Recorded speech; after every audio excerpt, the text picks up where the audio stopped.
और शिक्षा मंत्री महिपाल ढांडा ने गोहाना के गांव वकथुरा में ई-लाइब्रेरी का उद्घाटन किया। इस दौरान उन्होंने हरियाणा में शिक्षा सुधार को लेकर यह कहा कि हम नई राष्ट्रीय शिक्षा नीति 2020 को साल 2025 में जल्द ही लागू कर देंगे और हरियाणा नई राष्ट्रीय शिक्षा नीति लागू करने वाला पहला राज्य होगा। उन्होंने कहा कि हमारी सरकार का प्रयास है ऐसी शिक्षा हो जो पढ़ते पढ़ते रोजगार युवा प्राप्त कर पाए। के लिए और क्या क्या कदम उठाए? देखिए, राष्ट्रीय शिक्षा नीति 2020 को हम लोग लागू कर रहे हैं। 2025 तक पूरे हरियाणा प्रदेश में लागू हो जाएगी। हिंदुस्तान का पहला राज्य बने हरियाणा। इतनी स्पीड के साथ हम लोग सब चीजों को ध्यान में रखते हुए आगे बढ़ रहे हैं। शिक्षा मनुष्य बनाने की फैक्ट्री है। मनुष्य बनता है शिक्षा से ही, और तो किसी चीज से बनेगा नहीं।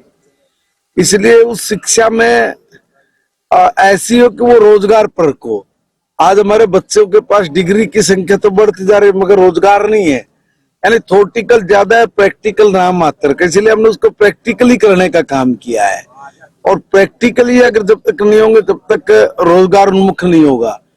तो हमारे बच्चे पढ़ते पढ़ते ही अपने पैरों पे खड़े हो जाएं, उनके अंदर कॉन्फिडेंस हो, आत्मविश्वास हो कि हम कहीं भी किसी भी फील्ड में खड़े हो सकते हैं, काम कर सकते हैं, तो वो एक अलग तरह का ही नजरिया दिखता है, बनता है। तो मैं तो यही कह रहा हूं कि जिस अभाव में हम लोगों ने पढ़ाई की है, हमारे बच्चे कम से कम उस अभाव में ना पढ़े।